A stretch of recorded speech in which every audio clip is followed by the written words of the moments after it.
Había un sobre de color beige sobre la mesa de madera de la sala de descanso de la fábrica. No era un sobre cualquiera. Era el tipo de sobre que cambia vidas. Y la mujer que lo extendía con una sonrisa lo sabía perfectamente. Lo que ella no sabía, lo que nadie en esa sala podía imaginar en ese momento, era que el hombre que estaba mirando hacia abajo, el hombre de camisa azul oscuro, con las mangas recogidas y los brazos cruzados sobre el pecho, era el único en esa sala que ya conocía todo lo que había dentro, y sin embargo, era el único al que nadie estaba escuchando. Había algo en ese cuadro que dolía, antes de entender por qué. El hombre de pie a la izquierda, musculoso, de cabello corto, con una expresión seria, que no era ira sino algo más profundo, algo parecido a la dignidad apretando los dientes, miraba hacia abajo, mientras la mujer de blusa beige y pantalón arena extendía el brazo con el sobre hacia el otro lado. Detrás de ella, el hombre de camisa blanca y pantalón oscuro sonreía y le tocaba el hombro con esa familiaridad suave que tienen quienes están acostumbrados a ganar. Era el momento justo antes del error más costoso de una vida. Si las historias que revelan lo que el mundo prefiere ignorar te mueven el alma, suscríbete ahora y deja tu like. Estas historias necesitan llegar a más personas. El nombre de él era Damián Osei Ferreira. 39 años, hijo de padre ganés y madre española. Criado en el barrio de Vallecas, en Madrid, entre el olor a pan recién hecho por las mañanas y la música que su padre ponía los domingos, mientras limpiaba la cocina, con una seriedad que parecía rezar. Damián había aprendido desde pequeño que el mundo no le iba a dar nada que él no se ganara dos veces. Una vez para merecerlo, otra para demostrar que lo merecía. Había entrado a Industrias Monteclar hace 12 años, cuando la empresa era todavía una operación mediana con 4 líneas de producción, y un director general que sabía el nombre de cada trabajador. En esos 12 años, Damián había pasado de operario de base a supervisor de planta, luego a coordinador de producción, y hace 18 meses, después de liderar la reestructuración que salvó la línea 3 de un cierre inminente, había sido nombrado jefe de operaciones del turno principal. Era bueno, era muy bueno, y todos lo sabían, aunque algunos de ellos preferían no decirlo en voz alta. El nombre de ella era Sandra Villanueva. Llevaba 7 años en la empresa, los últimos 3 como responsable de recursos humanos del área industrial. Tenía el cabello castaño hasta los hombros, una manera de entrar a una sala que hacía que todos giraran la cabeza, y una habilidad particular para hacer que las cosas parecieran distintas de lo que eran. No era mala persona, en el sentido en que la mayoría de la gente usa esa palabra. Era algo más complicado que eso. Era alguien que había aprendido a elegir siempre al lado que le convenía más, y que había confundido esa habilidad con inteligencia. Durante casi 2 años, Damián y Sandra habían sido algo. No en los archivos de la empresa, no en ninguna conversación oficial, pero sí en las miradas largas durante las reuniones de coordinación, en los mensajes enviados a horas que no eran de trabajo, en los fines de semana que compartieron sin que nadie en la empresa lo supiera del todo, aunque todos lo intuían. Era una de esas relaciones que existe en el espacio entre lo que se dice y lo que se siente, y que por eso mismo tiene más peso del que debería. Damián había creído, durante esos meses, que Sandra lo veía de verdad. No el cargo, no el uniforme azul oscuro, no el apellido extranjero que algunos pronunciaban mal a propósito. Él, el hombre que enviaba mensajes de voz en lugar de texto, porque le gustaba más escuchar que leer. El hombre que cocinaba jollof rice los domingos, y lo invitaba a su madre cada 2 semanas. El hombre que había llorado, una sola vez, hablando de su padre, y que nunca había sentido vergüenza por eso.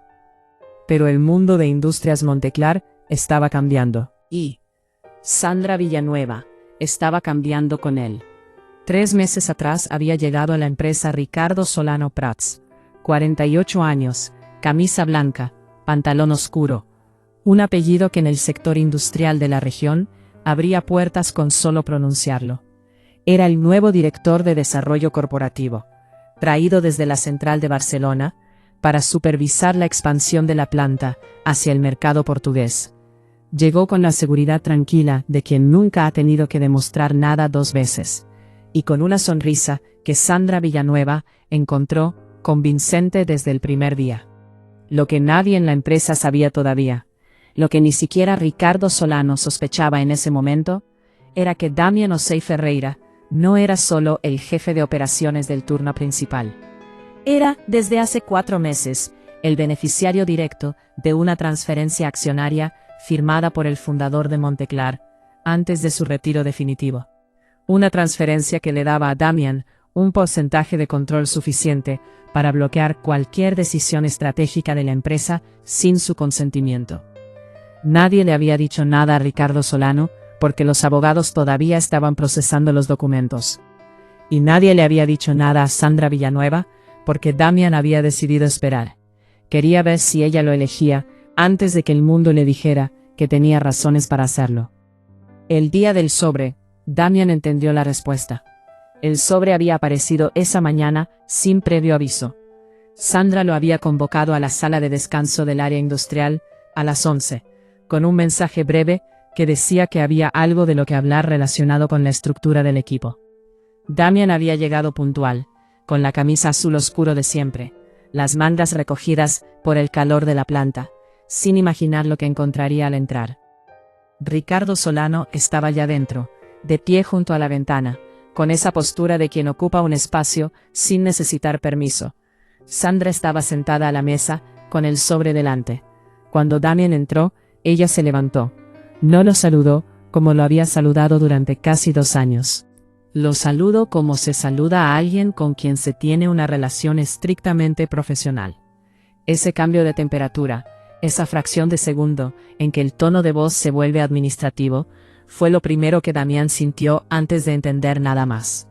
Sandra le explicó que la empresa había tomado una decisión de reorganización, que el área de operaciones iba a ser integrada bajo la supervisión directa de la nueva Dirección de Desarrollo Corporativo, que eso implicaba una reasignación de responsabilidades, y que a él, a Damián, se le ofrecía un nuevo rol como coordinador técnico de planta, con las mismas condiciones salariales, pero con reporte directo a Ricardo Solano en lugar de al consejo. Fue entonces cuando ella extendió el brazo sobre la mesa y le ofreció el sobre. Era una carta de reasignación, un descenso disfrazado de neutralidad administrativa. Damián no la cogió de inmediato. Miró el sobre, miró a Sandra, miró a Ricardo Solano, que seguía sonriendo con esa sonrisa de quien ya ha contado los votos antes del resultado. Y en ese momento, en ese silencio que duró menos de 10 segundos, pero que pareció mucho más largo, Damián entendió varias cosas al mismo tiempo. Entendió que Sandra había elegido, no a él, sino al hombre que en ese momento representaba más poder dentro de la estructura visible de la empresa. Entendió que su relación, esos casi 2 años de mensajes, y fines de semana, y conversaciones largas, había sido evaluada y encontrada menos útil que una alianza con alguien que llegaba con un apellido conocido y una camisa blanca sin manchas de aceite. Y entendió que nadie en esa sala sabía todavía lo que él sabía. Los hombres sentados al fondo de la sala, con sus monos de trabajo y sus chalecos reflectantes, miraban hacia otro lado con esa incomodidad de quienes presencian algo que les parece injusto, pero no saben cómo nombrarlo. Damián cogió el sobre, lo abrió con calma, con la misma calma con la que su padre limpiaba la cocina los domingos, y leyó la carta en silencio de principio a fin. Cuando terminó, la dobló, la metió de vuelta en el sobre, puso el sobre la mesa, y dijo que necesitaba hacer una llamada antes de firmar nada. Sandra intercambió una mirada rápida con Ricardo. Era la mirada de 2 personas que ya habían hablado de cómo reaccionar si él oponía resistencia. Una mirada que decía que tenían el control de la situación. Damián salió de la sala. Llamó a su abogado. La conversación duró 4 minutos. Cuando volvió a entrar, traía el teléfono en la mano, y una expresión que no era ni ira ni tristeza. Era algo mucho más silencioso que eso. Les dijo que antes de continuar con cualquier proceso de reasignación, necesitaban hablar de un documento. Un documento que su abogado iba a enviar por correo electrónico a la dirección general de la empresa en ese mismo momento. Un documento que llevaba la firma del fundador de Monteclar, Ernesto Garriga Puig, fechado 4 meses atrás, en el que se formalizaba la transferencia de un 23% de las acciones operativas de la empresa a nombre de Damián Osei Ferreira. El porcentaje exacto que, según los estatutos de la sociedad, requería consentimiento obligatorio para cualquier cambio en la estructura directiva del área de operaciones. La sonrisa de Ricardo Solano no desapareció de golpe. Desapareció despacio, como cuando una luz se va apagando sin que nadie apriete el interruptor. Sandra no dijo nada durante un tiempo que fue muy largo. Miró a Damián con una expresión que contenía demasiadas cosas mezcladas: sorpresa, confusión, algo parecido a la vergüenza. Y detrás de todo eso, muy al fondo, algo que podría haber. Uno de los hombres del fondo de la sala, el que llevaba el chaleco reflectante, bajó la vista hacia la mesa, sin decir nada. Pero sus hombros se habían relajado un poco, como quien finalmente escucha lo que esperaba. Ricardo Solano pidió un momento para hablar con el departamento jurídico. Salió de la sala, con pasos que ya no tenían la misma seguridad de antes. Y Damián se quedó de pie frente a la mesa vacía, con el sobre beige todavía encima, y sintió por primera vez en mucho tiempo el peso exacto de lo que significa que el mundo finalmente tenga que escucharte, no porque hayas levantado la voz, sino porque has esperado el momento exacto en que la verdad no puede seguir siendo ignorada. Lo que ocurrió en las semanas siguientes no fue dramático en el sentido en que las películas lo muestran. No hubo confrontaciones en pasillos, con testigos aplaudiendo. No hubo discursos. No hubo un momento de humillación pública que sirviera de justicia cinematográfica. La realidad, como casi siempre, fue más tranquila y más cruel al mismo tiempo. Ricardo Solano Prats presentó su renuncia voluntaria 17 días después del incidente en la sala de descanso, citando diferencias estratégicas con la nueva estructura accionaria.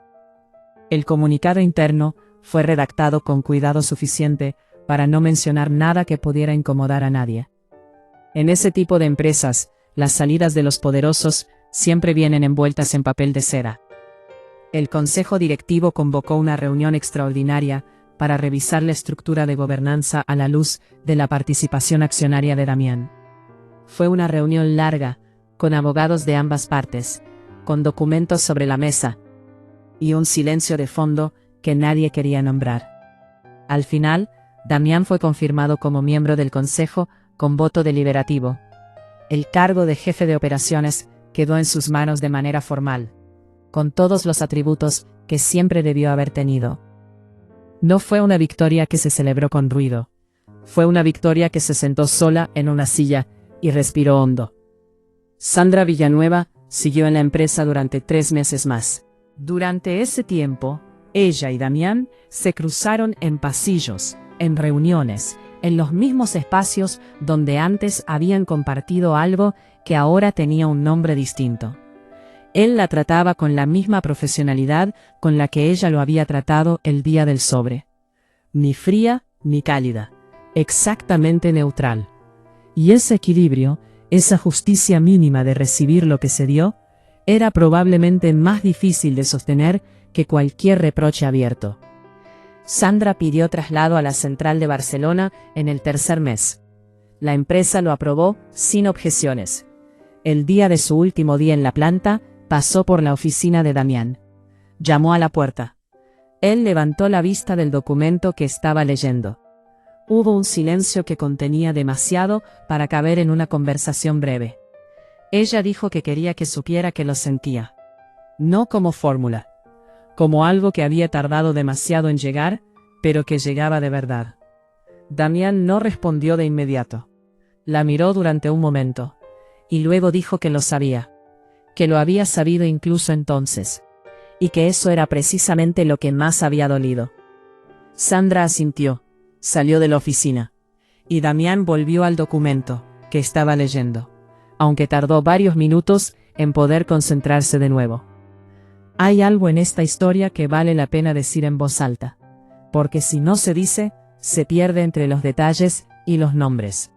Damiano Sei Ferreira no fue tratado de una manera diferente porque alguien en esa empresa fuera explícitamente malicioso. No hubo insultos, no hubo amenazas, no hubo ningún acto que en un papel de denuncia formal pudiera clasificarse con facilidad. Lo que hubo fue algo más sutil, y por eso mismo, más difícil de combatir. Hubo una evaluación silenciosa y permanente, en la que el valor de un hombre, su credibilidad, su lugar en una jerarquía, era calculado no solo por lo que había construido, sino por cómo se veía, por el apellido que llevaba, por el color de su piel, por la distancia entre su historia y la historia de los que tomaban las decisiones. Hubo una mujer que lo eligió cuando el mundo no le estaba mirando, y lo deseligió cuando apareció alguien que parecía más conveniente, según los criterios del mundo que le importaba. Y esa elección, ese momento específico, en que Sandra extendió el sobre hacia el lado equivocado de la mesa, no fue solo una traición personal. Fue el reflejo de algo mucho más grande. El reflejo de un sistema que enseña a la gente a valorar a las personas según categorías que no deberían importar, y que convierte esa enseñanza en instinto tan profundo que quienes lo ejercen a veces ni siquiera lo reconocen en sí mismos. El precio de ese instinto no lo paga solo quien lo sufre. Lo paga también quien lo ejerce, aunque de una manera diferente y más lenta. Sandra Villanueva se fue a Barcelona, con un traslado limpio en el papel, y con algo que no iba a poder dejar en la empresa cuando salió por la puerta: el conocimiento de lo que había elegido y de por qué lo había elegido. Eso no desaparece con un cambio de ciudad.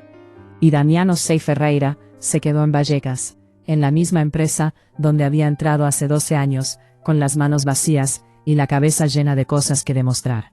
Solo que ahora, por primera vez, el mundo tenía que escucharlo antes de poder ignorarlo. Eso no borra nada de lo que pasó. No devuelve los 2 años, ni los mensajes, ni la confianza que se rompe de maneras que no se reparan del todo. Es la diferencia entre un hombre que el sistema engulle sin dejar rastro y un hombre que el sistema tiene que mirar a los ojos antes de poder seguir adelante. Y a veces esa diferencia lo es todo.